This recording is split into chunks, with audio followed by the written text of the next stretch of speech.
Alright, stop. Collaborate and listen. Carl is back to talk about exceptions.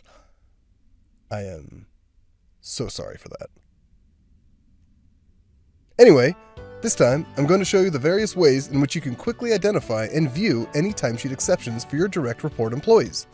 In this tutorial video, I'm going to focus on the ways you can view this information without running a report. Here, from the Cardinal homepage, we start by clicking the Team Time tile. Wait. Hey Fred, do we have to keep telling them to click on the Team Time tile? We do? Alright.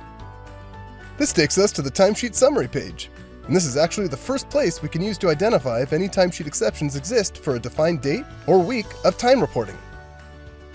As you previously learned, it is easy to find your employees' timesheets. You can do a search, or do the easy thing I'm about to do, and just click the Get Employees button. This will return search results that include all of the employees that I approved time and absences for. Now let's scroll down and make sure that we have the correct date selected in the Change View section. As you can see, the week starting February 7th, 2022 is selected, and this is the week that I want to look at. Remember, you can always change the date, but if you do, you need to click that Refresh Summary page icon to refresh the page and search results. Now we scroll down and view the search results. And there you have it, the first way you can quickly identify if any timesheet exceptions exist. As you can see, there is an alarm clock icon in the Exceptions column for Jim Halpert. This indicates that there is a timesheet exception for this timesheet that needs to be reviewed. Next, we will open up the timesheet so that we can see the detailed information about this exception. Just click the last name link and the timesheet page will display.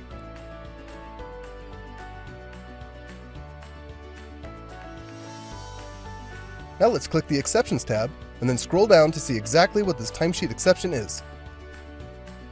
Here we can see that we have a medium severity exception, and to summarize this simply, the employee reported overtime hours in this particular week, but they did not report their expected FLSA limit of 40 regular hours. A quick glance at the time entry grid shows us the potential problem. The employee only reported 7 regular hours on Friday. In order to make sure that this employee gets paid accurately, we need to verify the actual number of hours that they worked on Friday. If they actually worked 8 hours on Friday and this is a typo, then a timesheet adjustment should be done to correct this error, and then the time needs to be resubmitted to resolve this timesheet exception. We will talk a bit about timesheet adjustments later in this module, and this process was covered in detail during your ESS 392 course. If the employee actually worked 7 hours on Friday, then no further action is required. Remember, low and medium severity exceptions still process successfully during the time administration process and generate payable time. So far, we have viewed timesheet exceptions on the timesheet summary page and the actual timesheet. I have one more thing to show you, and that is the Manage Exceptions page.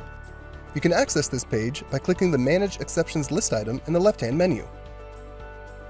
Once the Manage Exceptions page displays, there are 3 views that you can select: Fix, Allow, or All. Each of these tabs will have a number next to it indicating the number of timesheet exceptions in that view. Personally, I like the All view, so let's click that tab. As expected, there is the timesheet exception for Jim Halpert that we were just looking at. There is limited information about the timesheet exception on this page, but what you can identify is the severity level, medium severity in this case, and the date associated with the timesheet exception, which is February 8th, 2022. You would still need to access this employee's timesheet for this date to view detailed information about the timesheet exception and perform any corrective action. The action available on this page is the Allow function. You have the ability to allow timesheet exceptions from this page by clicking the corresponding Select checkbox and then clicking the Allow button. But before you start doing things that you truly do not need to do, remember, low and medium severity exceptions still process successfully and generate payable time. Therefore, there is no need to come to this page and mark them as allowed. And that's it! Those are the 3 different ways that you can quickly identify and view timesheet exceptions without running a report. However, before I let you go, one more very important reminder. Timesheet exceptions are generated after the time is submitted, and the time administration process runs. Therefore, you need to view these pages frequently as the pay period deadlines approach, so that you can review any new timesheet exceptions that are generated. The goal is simple. We do what we have to do to make sure that all of our employees are paid accurately and on time. I hope this video helps, and I will see you again soon. And again. I am so sorry for the beginning of this video.